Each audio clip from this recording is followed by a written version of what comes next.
Hi friends, it's time for another art project. I'm so excited today because we're starting a new unit on the elements of art. Since it's October now, I'm going to start a unit on the element of texture. We're just finishing up color and just finished that up last week. And now we're going to do texture, and texture is also one of my favorites. I think, you know what, I'm going to probably say everyone is my favorite every time because I love art so much. But I do love texture. It's one of my favorite elements. So first I'm going to start out by reading you this little book about texture. What is texture? First, before I even tell you what it is, if any of you know what texture is, I'm going to give you a minute to tell me. Okay, let's see if you're right. Texture is the way something looks and feels. We can feel texture when we touch something. We can also see the texture of something with our eyes. Rough, smooth, bumpy, and soft are all types of textures. A cotton ball has a soft texture. Sand has a rough texture. Sand feels rough when you touch it. Artists use texture. We can add textures to artworks in many ways. When we paint, we can use watercolor paints on shiny paper. The picture we make will look flat and smooth. This artist used watercolor paints to make this picture look flat and smooth. We can add thick layers of paint to a painting. We can put a lot of paint on a brush and make short lines. This can give the painting a bumpy texture. We can also use a sponge to paint. Painting with a sponge gives the picture a rough texture. This is one of my favorite paintings by Vincent van Gogh called Starry Night. He used really thick paint. Like his paint was thick like toothpaste. He squeezed it out of his tube and then he put it on the picture and made really all these swirly lines, and then when it dried it was bumpy. It had a bumpy texture. Sometimes artists paint pictures on canvas. Canvas is a kind of cloth. It can give the picture a rough texture. A long time ago, people painted pictures on paper made from plants. The paper gave the painting a rough texture. This is called papyrus, and it's a painting from ancient Egypt. So that's what they used to paint on. They made it out of plants, so it's kind of bumpy and rough. We can also use tiny tiles to make art. We can create a picture by placing different colored tiles in a pattern. Each tile is smooth, but together the tiles create a bumpy picture. This pattern was made by many small tiles. It's called a Byzantine mosaic. When you use lots of little things to create a picture, it's called a mosaic. There are many other ways we can add texture to artwork. To add texture to art made of clay, we can carve lines and shapes into the clay. So when the clay is wet and it's soft, you can carve all these designs in it and then it will harden up and the texture will be there. We can also glue objects to a picture to add texture. Yarn, cotton balls, dried pasta, and colored sand all add texture. Have you ever glued pasta onto one of your pictures? We can make a smooth piece of art look as if it has texture. We can do this by coloring over a rough material, such as a leaf or a coin. This is called a rubbing. This is a fun way to create texture. To make a rubbing, lay your paper over a rough material and rub a crayon over the page. Maybe some of you guys have tried this before, and we might be able to do this in a few weeks too. We can also add texture to our drawings too. We can use different kinds of lines, shapes, and colors to give our drawings texture. We can show soft texture of a lion's mane by drawing thin, curved lines close to each other. This artist used many thin lines to make this lion's mane look soft. So just how you draw something can make it appear to have texture. Many artists get ideas from things they see in nature. The next time you're outside, look at all the different textures you see. There is art all around you. So I decided that I'm going to go look for some texture in nature.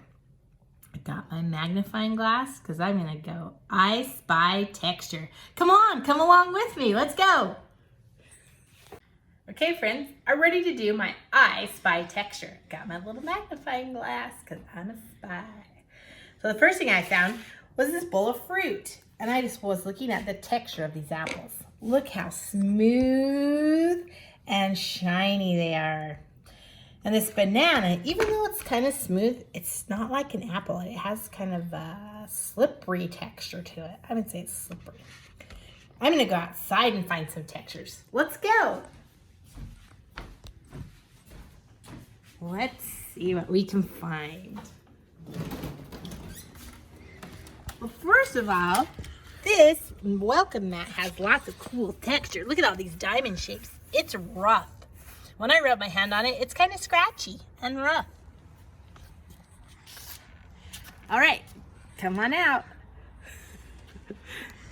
Then I was looking at this little welcome sign I have, and I noticed that these little marbles on here, these glass balls, they're very smooth and shiny. And this metal, it's also really pretty smooth. So there's kind of a smooth texture. But look at the bricks. They're bumpy. The bricks behind it are bumpy. Lots of texture there. All right, what else can we find?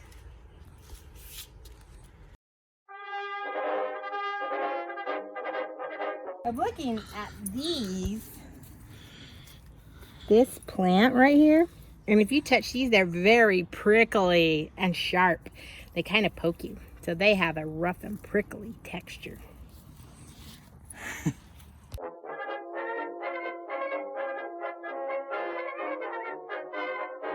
I'm examining these chains on the swing. Where the paint is still on them, they're very smooth and slippery. But where the paint is worn off, they're rough and bumpy, like right there. What else can we find?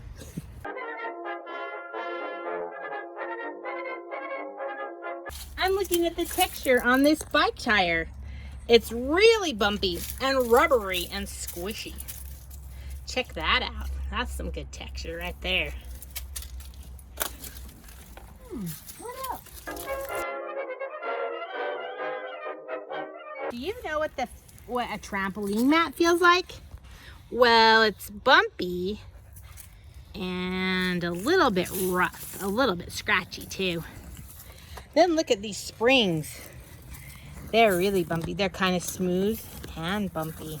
They have some great texture. Then this is one of my favorite things. This is a really, really, really old chair that's been in my yard for a long time. I'm checking out the textures on it. Bumpy, soft. This is soft, but it's also bumpy. This is rough because it's old and rusted metal. And then this plastic, it's smooth, but it's kind of sharp and crunchy and crispy and brittle. I'm gonna say the word brittle because that's what it is. When something breaks easily, it's brittle. Okay, and let's see, one more. Look at this tree. Now that is some awesome texture. Very bumpy ridges. I love it. I love the texture of bark on a tree. Okay, also, have you noticed that my dog Zoe's been following me around? She's very curious. Let's take a look at Zoe. I don't know what she's doing right there. This is Zoe, and I'm going to tell you about the texture. She is soft. She is so soft. Her fur is soft. And especially, my favorite part on her is her ears right here. They're super soft. I love my Zoe. All right, friends. Next time you're outside, even if it's out at recess today, you should look around you. Look out in nature and see what textures you can find. Also, while you're sitting in the classroom right now, I bet you can find some textures all around you. First of all, I want you to look at the bottom of your shoe. This is mine. Did you see it? Bottom of my shoe is bumpy. And then touch your desk or your table where you're sitting. See how that feels. I bet it's probably smooth. And one other thing you can try is to touch your chair that you're sitting on, because usually the chairs at school, they're kind of bumpy. So just check around your classroom. Maybe you want to touch the carpet too, because I bet the carpet is soft, but it might be a little bit scratchy. So you can find texture all around you in the world. All right, it's time for the project. We'll see you inside. Hi friends, we're back inside ready to do our project for today. So today, I thought it'd be fun to do something with textures. So first of all, I cut a bunch of shapes out, and they're in this little bag, so we're gonna take those out. Everybody has the same shapes, but they might be made out of different stuff. So take out all the things that are in your bag. Notice what shapes you have. A circle. I'm gonna put that on here. A square. Notice This has a lot of texture. I purposely found some special paper for you guys. This is actually called wallpaper, and it has really great textures. It's not just flat and smooth like most paper. This one actually is bumpy. So I'm gonna lay these on here and see if you can guess what I'm making. There's a circle at the top, then a square, and I got this triangle and it's really bumpy. I'm gonna put this up here at the very top of the circle. Then I'm gonna put these rectangles. These shorter rectangles, you need 2 of these. They're gonna go down here. Then this long rectangle, this is also a cool texture on this, goes right here. So what do you guys think it is? If you said a scarecrow, you're right, good job. So today we're making a scarecrow. So to put this together, so I'm gonna I laid it out how I want it, and then I'm just gonna glue it all down. So I'm gonna go back. First I'm gonna start with my circle. Remember, on your glue you can turn it up just a little bit like this, but not up too tall. And then get lots of glue on here. Stick down your circle because that's your scarecrow's head. This triangle, what part of the scarecrow is this? If you said hat, you're right. It is the scarecrow's hat. It's the shape of a triangle. You have to get some good glue on there because that's kind of heavy, bumpy paper. I'm gonna wait with this piece. Actually, I'm gonna put the square on next. Put the square, because that's his shirt or his body, huh? Then these long rectangle is his arms. They're going out straight out to the sides like an airplane.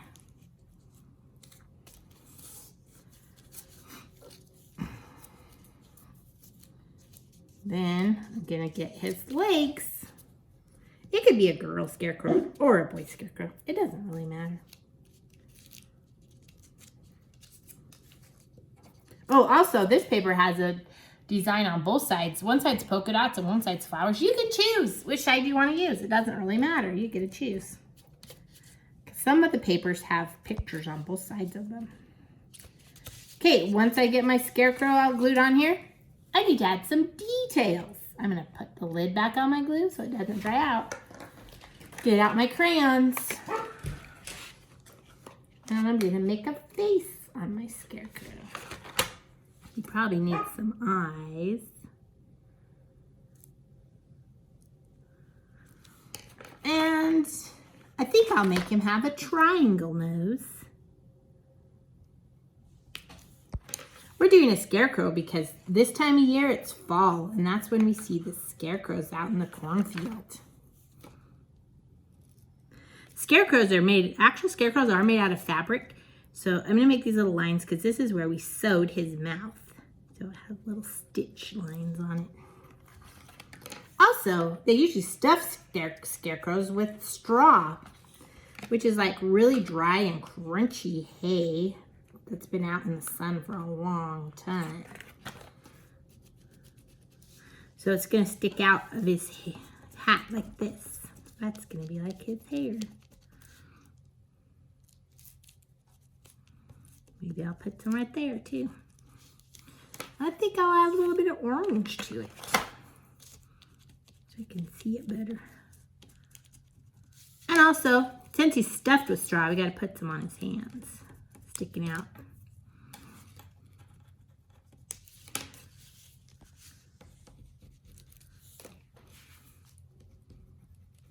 And his feet, because he's all filled up with straw inside of him. So once you get your scarecrow all fixed like this, with a face and his arms and legs and feet and hands, then you can add background details. So that's up to you what you want to do.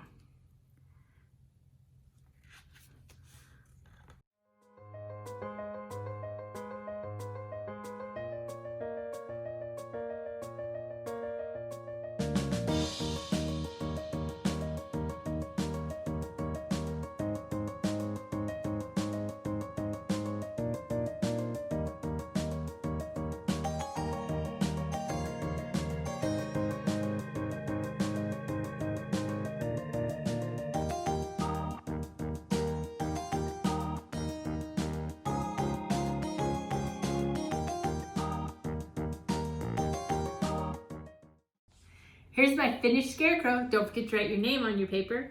Hope you had fun discovering lots of textures today and making your texture Scarecrow. See you next time.